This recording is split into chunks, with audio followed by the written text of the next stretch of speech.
mandatu, se pravi v obdobju od 2022 do 2025, smo v Zasavje, v 4 občine, ki jih danes obiskujemo na področju infrastrukture, že vložili 70 milijonov evrov. 70, ponavljam, zato ker je to res veliko.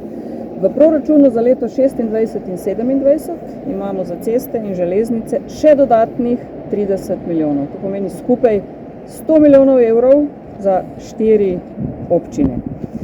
Mogoče sam vseeno povem, kaj so 4 največji cestni projekti, ki so bili narejeni. To je seveda sanacija brežine Šklendrovec, rekonstrukcija ceste Trojane iz Lake Zagorja v okviru DRR-ja, rekonstrukcija mostu čez Orehovico in križišča Urgenca v Trbovljah. Kar se tiče železniške infrastrukture, sta 2 železniški postaji že končani, smo jih tudi lepo uradno odprli, to sta Zagorje in Litija. Trbovlje, okoli katere je bilo kar nekaj, ko ne rečem, vroče krvi. Razpis je bil pred časom objavljen, 2 ponudbi, obe sta presegale zagotovljena sredstva.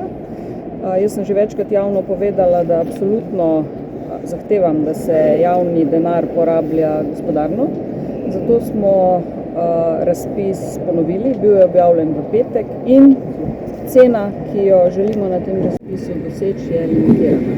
Tako da je zelo jasno, koliko je tisti maksimum, ki smo ga za to železniško postajo pripravljeni plačati. To je skupaj z DDV nekaj več kot 10,3 milijona evrov. Mislim, da je 20. januar rok za oddajo ponudb in to je to v bistvu. Še enkrat jaz pričakujem, da bodo prijavljeni z takšno ceno.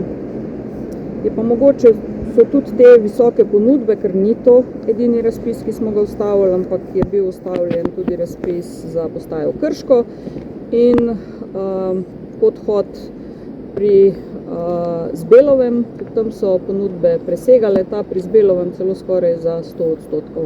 In moja ocena je, da je mogoče to tudi rezultat tega, da res enormno vlagamo v prometno infrastrukturo in so pač gradbinci prekomerno zasedeni z poslom. Za Trbovljami sledi postaja Hrastnik, tudi to naj bi bilo v naslednjem letu v bistvu že objavljen razpis, za Hrastnikom pa še Kresnice.